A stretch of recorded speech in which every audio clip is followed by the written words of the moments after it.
Olá, meus amigos, como vocês estão? Mais uma sexta-feira e nós aqui com vocês, para que nós possamos refletir sobre a nossa fé.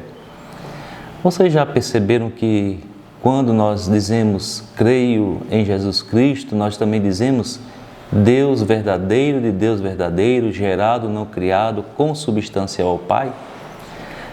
E aí a gente traz hoje uma reflexão a partir disso. Jesus Cristo é Deus verdadeiro e homem verdadeiro. E nós fazemos esta reflexão a partir do mistério do Natal. Lembram que nós terminamos a catequese passada falando disto, né? Deus que vem ao nosso encontro pelo mistério da encarnação do Verbo de Deus. E é importante a gente lembrar que é o Verbo de Deus que se encarna, ou seja, que assume a nossa carne. Portanto, a pessoa divina de Jesus, ela existe antes da humanidade de Jesus. Então, Jesus assume a humanidade.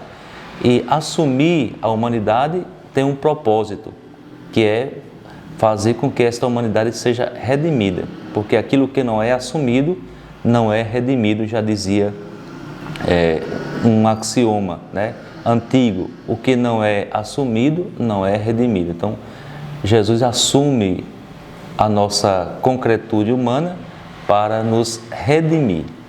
Então, Deus verdadeiro e homem verdadeiro. Deus verdadeiro porque é o Verbo de Deus. No princípio era o Verbo, e o Verbo estava com Deus, e o Verbo era Deus. Agora, homem verdadeiro, e o Verbo se fez carne e habitou entre nós. Então, o Verbo divino assumiu a nossa humanidade e se fez verdadeiramente homem. Ele é Deus e se fez também homem. Habitou entre nós, na nossa concretude humana. Viveu a nossa realidade, exceto o pecado, como nos ensinam as Sagradas Escrituras. De tal maneira que o Natal se reveste de uma singular importância. Para os cristãos, a festa do nascimento de Jesus. E quem é Jesus? Segundo o Evangelho, Jesus é o Filho do Altíssimo, gerado no seio da Virgem Maria e anunciado pelo anjo. O Evangelho de João nos ensina que Jesus é o Verbo, é a palavra de Deus que se encarnou, que se fez carne. Inclusive, nós já citamos o texto, chama-se prólogo, né? Uma espécie de introdução ao Evangelho. E diz assim o texto: no princípio era o Verbo, e o Verbo estava com Deus, e o Verbo era Deus. E o Verbo se fez carne e habitou entre nós, e vimos a sua glória, a glória que o Filho único recebe do seu Pai. E é importante a gente fazer um nexo aqui com outro texto da Sagrada Escritura, que é a carta aos Gálatas. Na plenitude dos tempos, Deus enviou o seu Filho. Enviou segundo a carne, nascido de mulher, para remir, para salvar. E outro texto ainda da carta aos Colossenses, que diz: Cristo é a imagem do Deus invisível. Em Cristo nós contemplamos a glória de Deus. É exatamente isso que nós ouvimos aqui no Evangelho de João. E vimos a sua glória, glória que o Filho único recebe do seu Pai. É importante considerar esse trecho do Evangelho de João, porque nos revela alguns pontos significativos para a nossa fé. Primeiro, existe uma união íntima e filial entre Jesus com o Pai. Existe uma íntima e filial união eterna de Jesus com o Pai. Segundo, o Pai é o ponto de partida da encarnação e da missão de Cristo.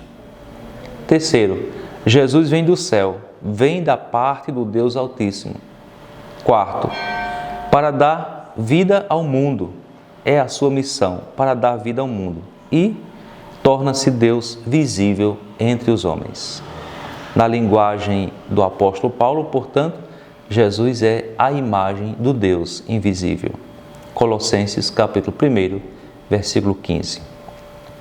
O fato é que, assumindo na sua pessoa divina a nossa humanidade, Jesus se torna homem perfeito, sem deixar de ser Deus. Homem perfeito porque homem sem pecado.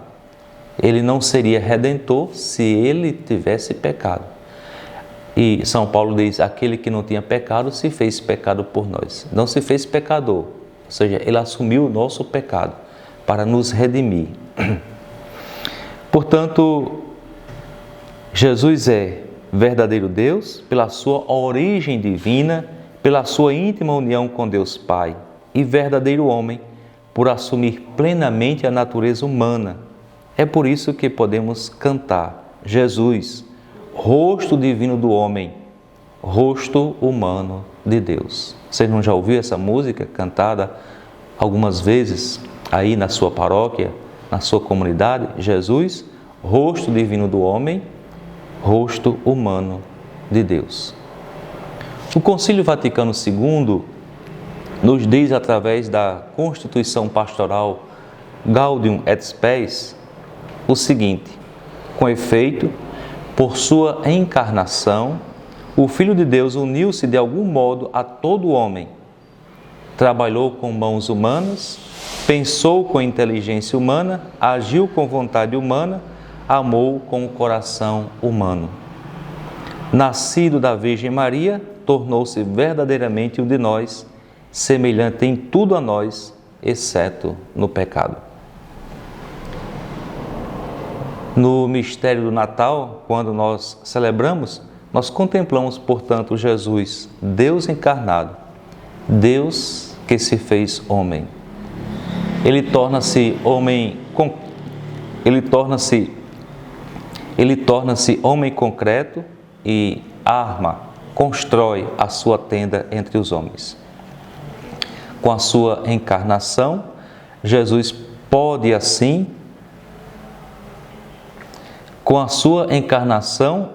pôde através de suas obras e palavras, dar-nos a graça e a verdade. Ele pôde nos dar a salvação. E nós podemos contemplar a sua glória. A glória que se visibiliza no amor-doação. Segundo o apóstolo Paulo, Jesus, Filho de Deus e nosso irmão e Senhor, me amou e se entregou por mim. Carta aos Gálatas, capítulo 2, versículo 20. Por isso, nós podemos então dizer com toda certeza e reafirmar, como nós reafirmamos no credo, que é Deus verdadeiro, de Deus verdadeiro, gerado, não criado, consubstancial ao Pai. E ao mesmo tempo podemos dizer que Ele é também homem verdadeiro. Pelo mistério da encarnação, pelo sim de Maria e pela sua habitação entre nós a partir desta gestação, que faz com que Jesus assuma a nossa humanidade concreta. Olhemos para Jesus como este homem verdadeiro e Deus verdadeiro. Aliás, como este Deus verdadeiro e também homem verdadeiro. Eu coloco Deus verdadeiro porque para nos lembrar que primeiro Jesus é divino e depois então é que Ele assume a nossa humanidade. Meus amigos, espero que essa nossa catequese possa ter ajudado você a compreender aquele em quem nós cremos e aquele que é o nosso Redentor, o nosso Salvador. Um bom final de semana para você. Que a graça do Senhor esteja em sua família, em sua casa, todos os instantes. Invoco agora sobre você e sua família a bênção de Deus. O Senhor esteja convosco, Ele está no meio de nós. Abençoe-vos o Deus Todo-Poderoso, o Pai e o Filho e o Espírito Santo. Amém. Fiquem com Deus e até o nosso próximo encontro.